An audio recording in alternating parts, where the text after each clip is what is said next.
తాకట్లో ఉన్న మీ బంగారాన్ని విడిపించి ఆ రోజు ఆన్లైన్ రేటుకి కొంటాం. Sharma gold company. నమస్కారం. జై శ్రీరామ్. మనోజవం మారుతతుల్య వేగం జితేంద్రియం బుద్ధిమతాం వరిష్టం వాతాత్మజం వానరయూధముఖ్యం శ్రీరామదూతం శిరసా నమామి. ఆంజనేయ స్వామి వారంటే ఎవరికి ఇష్టం ఉండదు చెప్పండి? పిల్లలైనా పెద్దలైనా ఎవరికైనా సరే. సాధారణంగా మంగళవారాలు శనివారాలు మనం చూస్తూ ఉంటాం, ఆలయం దగ్గర దర్శనాలు చేసుకుంటాం, స్వామివారి అనుగ్రహం కోసం ప్రధానంగా పూజలు అవి చేస్తూ ఉంటాం. అయితే ఆంజనేయ స్వామి వారిని గురువుగా భావించి వాళ్ళ జీవితాల్లో ఉన్నత శిఖరాలకు చేరిన వాళ్ళని చాలామందిని చూస్తూ ఉంటాం. స్వామివారిని ప్రసన్నం చేసుకోవటం చాలా సులువంటారు కొంతమంది. అయితే కొన్ని నియమాలు పాటిస్తే ఖచ్చితంగా ఆ స్వామివారి అనుగ్రహం మన మీద ఉంటుందని కూడా చెప్తారు. ఎటువంటి నియమాలు పాటించాలి, ఎలా ఆ ఆంజనేయసుతుడి అనుగ్రహం పొందాలి తెలుసుకుందాం ఇవాళ వీడియోలో. వివరించేందుకు ప్రస్తుతం మనతో పాటు ఉన్నారు ప్రముఖ జ్యోతిషులు బ్రహ్మశ్రీ నందిభట్ల శ్రీహరి శర్మ గురువు గారు. వారితో మాట్లాడదాం. గురుగారు నమస్కారం అండి. వాగర్థావివ సంపృక్తౌ వాగర్థ ప్రతిపత్తయే జగతః పితరౌ వందే పార్వతీ పరమేశ్వరౌ. ఆదిత్యాయ చ సోమాయ మంగళాయ బుధాయ చ గురుశుక్ర శనిభ్యశ్చరాహవే కేతవే నమః. శృంగేరి జగద్గురు పీఠాధిపతులకి, కంచి పీఠాధిపతులకి నమస్కారములు తెలియజేసుకుంటూ కార్యక్రమాన్ని ప్రారంభిద్దాం. గురుగారు, హనుమంతుల వారు తలుచుకుంటేనే చాలు, ఎక్కడ లేని ధైర్యం బలం వచ్చేస్తాయి అప్పటికప్పుడే. అయితే ఆ స్వామివారిని పూజించాలంటే కొన్ని నియమాలు ఉంటాయని మాట్లాడుతూ ఉంటారు. అది ఏ సందర్భమైనా, ఆయన జయంతే కావచ్చు, మంగళవారాలు చాలా విశేషం, శనివారాలు చాలా విశేషం, ఎప్పుడైనా సరే కొన్ని నియమాలు ఉంటాయని చెప్తారండి. ముందుగా అసలు హనుమంతుల వారిని ఎలా పూజించాలి, ఏమిటి విశేషాలు మాట్లాడదాం. తప్పకుండానమ్మా. హనుమంతుల వారు కార్య సాధకుడు. అంటే అసాధ్యమైనటువంటి సీతమ్మవారి అన్వేషణని సుసాధ్యం చేసి రాముల వారికి ఒక నిర్దేశకత్వాన్ని కలగజేశారు. అంటే ఎలా ప్రయాణం చేయాలి, అమ్మవారిని ఎలా తిరిగి సంపాదించుకోవాలి. అందుకనే ఇక్కడ ఈ హనుమంతుల వారు సప్త చిరంజీవుల్లో కూడా ఒకరు. వారికి భవిష్యత్ కల్పాంతరం, అంటే ఈ సృష్టి అంతా లయమైపోయిన తర్వాత మళ్ళీ మరొక బ్రహ్మగా ఆయనే ఉండబోతున్నారు. అందుకనే ఆ బ్రహ్మ పదవి, సృష్టికర్త అయినటువంటి బ్రహ్మ పదవి పొందడం కోసం హిమాలయ పర్వత ప్రాంతంలో గంధమాధన పర్వత స్థాణువులలో ఇప్పటికీ కూడా నిత్యం శ్రీరామనామ జపం చేసుకుంటూ ఉంటున్నారు. అయితే ఆంజనేయ స్వామి పిలిస్తే పలుకుతాడమ్మా, అందులో ఏం సందేహం లేదు. అందుకనే ఈ రోజున ఆంధ్ర ప్రాంతంలో కావచ్చు, తెలంగాణ ప్రాంతంలో కావచ్చు, ఇతరత్ర నార్త్ ఏరియాలో కావచ్చు, ఎక్కడ పడితే అక్కడ ఆంజనేయ స్వామి దేవాలయాలు ఉన్నాయి. సంకటాలు అనగా కష్టాలన్నీ కడతీర్చేవాడు ఆ యొక్క హనుమంతుడిగా మనకు ప్రసిద్ధి. రాఘవేంద్ర స్వాముల వారు కూడా ఉపాసన దేవత కూడా ఆయన కూడా ఒకడు. అవునమ్మా. కాబట్టి లింగ భేదము మరియు భాషా భేదం లేకుండా భారతదేశం అంతా కూడా హనుమంతుని ఆరాధన ఉంటుంది. ఈ హనుమంతుని ఆరాధనలో మనకు తంత్రశాస్త్రంలో ఒక అద్భుతమైనటువంటి పూజా విధానం చెప్పబడి ఉందమ్మా. ఇది చాలా తేలికైనటువంటిది. అంటే ఎవరైనా చేసుకోవచ్చు. నిజమైనటువంటి న్యాయమైనటువంటి కోరిక ఏదైతే ఉంటుందో ఆ కోరికని హనుమంతుల వారే దగ్గరుండి మన కోరికను తీరుస్తారు. అది కూడా స్వప్నములో దర్శనమిచ్చి మరి ఆ యొక్క వరాన్ని అనుగ్రహిస్తారు. ఆ మాట చెప్పగానే నాకు అదే అనిపించింది, ఆశ్చర్యం అనిపించింది. ముందుగా అలా వస్తారా కళలోకి? ఖచ్చితంగా వస్తారమ్మా. కానీ నియమబద్ధమైనటువంటి జీవితంతో చెప్పినటువంటి విధి విధానాన్ని ఎవరైతే అనుసరిస్తారో వారికి ఆ యొక్క దర్శన భాగ్యం స్వప్నంలో కనబడుతుంది. పైపెచ్చు వారి కోరిక కూడా నెరవేరుతుంది. కాకపోతే అది న్యాయబద్ధమైన కోరిక అయి ఉండాలి. అంటే వివాహం కావాలను, లేకపోతే మంచి ఉద్యోగం లభించాలను, లేదా విదేశీయానానికి వెళ్ళాలను, లేకపోతే ఏదైనా ఒక కోరిక అటువంటిది ఖచ్చితంగా అవుతుంది. దానికి నియమం పాటిస్తే చాలమ్మా. ఈ నియమానికి స్వామివారి జయంతి రోజుననే కాదు, అంటే వైశాఖ బహుళ దశమి అనేదే కాదు, చైత్ర పౌర్ణమిని కాదు, అసలుగా జన్మించినటువంటి కార్తీక కృష్ణ చతుర్దశి అది కాదు, హనుమద్వ్రతం చేసేటువంటి మార్గశిర శుద్ధ ఏకాదశి అది కూడా కాదు. ఏ రోజునైనా కానీ మంగళ శనివారాలు చేయొచ్చు. ఆయన జన్మ నక్షత్రమైనటువంటి పూర్వాభాద్ర నక్షత్రం ఏ నెలలో వస్తుందో ఆ నెలలో చేయొచ్చు. లేదు ఆయన జన్మించినటువంటి దశమి తిథి కృష్ణపక్షం అయితే విశేషము, శుక్లపక్షం రోజైనా చేయొచ్చు. లేదా స్వామివారికి అత్యంత ప్రీతిపాత్రమైనటువంటి రాముడు కదా, రాముడి నక్షత్రమైనటువంటి పునర్సు నక్షత్రంలోనైనా కానీ మొదలు పెట్టవచ్చు. మంగళ శనివారంలో అయినా మొదలు పెట్టవచ్చు. ఏం చెయ్యాలి అసలు అంటే ఏంటి ఏ విధంగా ఆ స్వామే దర్శనమిస్తారు కలలో అవునమ్మా, అంటే అద్భుతమే. ఇంతకన్నా భాగ్యం ఏం ఇంకా కావాలమ్మా. అసలు అద్భుతం ఎందుకనంటే అండి. కాగల కార్యం గంధర్వులే తీర్చినట్టుగా అవును. ఉంటుంది. హ్మ్. కాబట్టి దీనికల్లా కూడా ఖర్చు అంటూ ఏమీ లేదమ్మా. హ్మ్. అత్యంత భక్తి ప్రపత్తులు, ఆ స్వామి మీద విశ్వాసము, నమ్మకం పెట్టుకొని చెప్పిన విధానాన్ని పాటిస్తే చాలు. తెలియచేయండి గురుగారు. ఎవరైతే చేయాలనుకుంటున్నారో మంగళవారం శనివారము ఏదైనా మంచి తిథి రోజున చూసుకొని పొద్దున్నే కాలకృత్యాదులు తీర్చుకొని ఆ యొక్క ఆంజనేయ స్వామి దేవాలయానికి చేరుకోవాలి. చేరుకొని ఇప్పుడు ఓపెన్ టాప్ ఆంజనేయ స్వామి దేవాలయాలు కొన్ని ఉంటాయి, అంటే ఎటువంటి గోపురం లేనటువంటిది, హ్మ్. లేదు కొన్ని గోపురం ఉన్నట్టుంటాయి. ఒక మినప గింజ తీసుకోవాలమ్మ.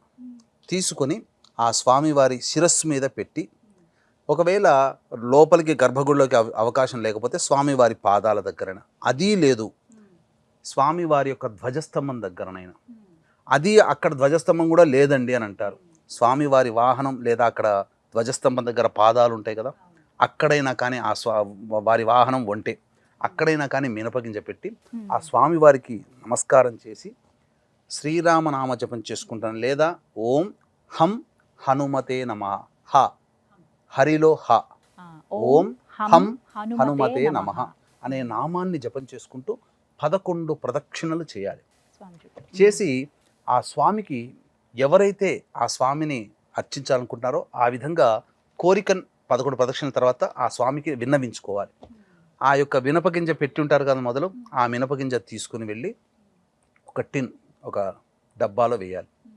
ఈ విధంగా 2, 3, 4 ఆ విధంగా 41 రోజుల పాటు చేస్తే 41 గింజలు అవుతాయి. హ్మ్. మళ్ళీ వాటిని తీసుకొని అదే 41 గింజలు తీసుకొని మళ్ళీ చేయాలి. చేస్తే 81 రోజులు అవుతుంది. హ్మ్.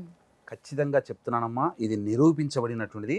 81 రోజులు అయిన తరువాత ఆ 81వ రోజున స్వామివారికి ఇష్టమైనటువంటి వడమాల తమలపాకులతో అర్చన జరిపించుకొని వచ్చి ఆ 81 రోజులు అయిపోయిన తర్వాత ఆ 41 గింజలు ఉంటాయి, మినప గింజలు ఉంటాయి కదా, వాటిని పారుతున్న నదిలో కానీ, సముద్రంలో కానీ, చెరువులో కానీ, సరస్సులో కానీ, బావిలో కానీ, లేకపోతే ఆ స్వామివారి దేవాలయంలో ఎదురుగా రావి చెట్టు ఉంటే ఆ రావి చెట్టు మొదట్లో తవ్వి, అక్కడే ఎవరు తొక్కని ప్రదేశం కాబట్టి అక్కడైనా కానీ పూడ్చిపెట్టి ఇంటికి వస్తే ఆ కార్యక్రమం అయిపోయిన ఆ రోజునే రాత్రిపూట స్వామివారు స్వప్నంలో కనిపించి ఈ సంబంధించినటువంటి కోరిక ఏదైతే ఉందో అనుగ్రహించి వెళతారు.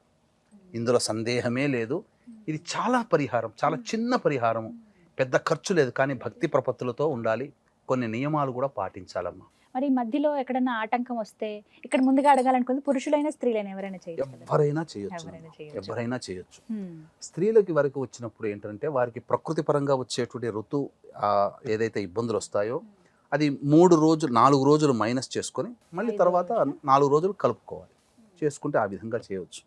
లేదు నిర్విరామంగా అన్నప్పుడు వారి సంకల్పాన్ని ముందు పెట్టుకొని ఎవరైనా కానీ, తోడబుట్టిన వాళ్ళు కానీ, తల్లిదండ్రులు కానీ, లేదా సంబంధించినటువంటి భర్త అయినా కానీ, సంతానం కానీ తన తరపున చేయవచ్చు. చేయొచ్చండి అలాగా. చేయవచ్చు, తప్పు లేదమ్మా.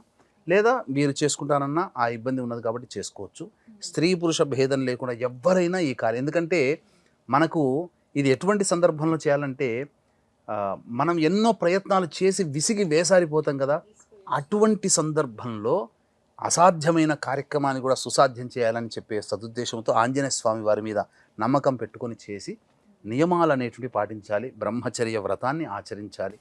ఈ సమయంలో 81 రోజుల్లో మద్యపానము, ధూమపానము, అలాగే మాంసాహార భోజనం నిషిద్ధము. భూశయనం చేస్తే చాలా మంచిది. ఈ విధంగా చేసినటువంటి మానవుడు ఖచ్చితంగా తరించబడతాడు. ఎందుకనంటే ఇది విశ్వంతో కనెక్ట్ అవుతుంది. మీరు చెప్పేటువంటిది ఏదైతే ఉంటుందో ఆ ప్రకృతిలో ఉన్నటువంటి యూనివర్స్తో మీరు కనెక్ట్ అవుతారు. ఆ యూనివర్సే ఆ ఆంజనేయ స్వామి రూపంలో మనకు దర్శన భాగ్యం కలుగజేస్తుంది. ఇదే ప్రకృతితో మన వాళ్ళు పూర్వకాలంలో ఋషులు అందరూ తపస్సు చేశారంటే ఆ తపస్సులో భాగంగా యూనివర్స్తో కనెక్ట్ అయ్యి అన్నపానాదులు లేకుండా కూడా వారు చక్కగా చేసేవారు.